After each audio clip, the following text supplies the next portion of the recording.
Hello everyone, আসসালামু আলাইকুম। কেমন আছেন সবাই? বরাবরের মতো চলে এলাম একটি ছোট্ট ভিডিও নিয়ে, সেটাও অনেক দিন পরে। যাই হোক, আমি আজকে কোথায় যাচ্ছিলাম জানতে হলে পাশে থাকতে হবে।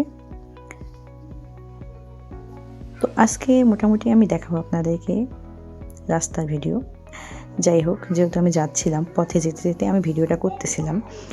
আর আপনার জন্য একটা চমক থাকতেছে যে আমি কোথায় যাচ্ছি।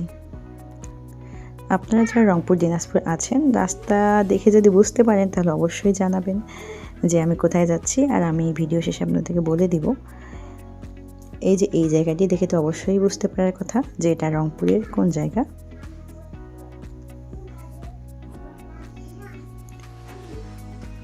যাই হোক, আমি মনে হয় আমার গন্তব্যস্থলের কাছাকাছি চলেই আসছি। এই যে, তো আমি আজকে গিয়েছিলাম সুন্দরবন কুরিয়ার সার্ভিসে। আমার ঢাকা থেকে একটা পার্সেল আসছে। তো অনেকদিন আগেই আসার কথা ছিল, দেখা গেছে যে আস্তে আস্তে অনেক দেরি হয়ে গেল।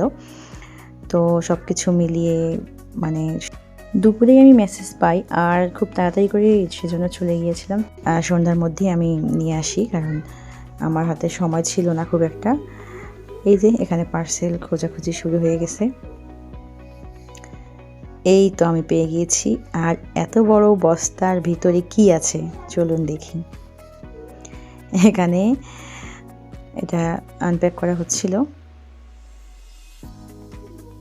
ভাবলাম যে এত বড় জিনিসটা আমি কীভাবে বাসায় নিয়ে গিয়ে আবার ঝামেলা হবে, তো কুরিয়ার সার্ভিসের লোকেরাই এখানে করে দিল। তো এখান থেকে এটা আমি বের করে নিচ্ছিলাম। দেখুন কি আছে এটার মধ্যে।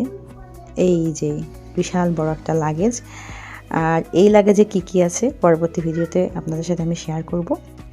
তারপর এই তো আবার পথে যাচ্ছিলাম, আর রাস্তার ভিডিওই করতেছিলাম আজকে আমি। সুন্দরবন কুরিয়ার সার্ভিসটি হচ্ছে রংপুর শাপলা চত্বর থেকে একটু সামনে।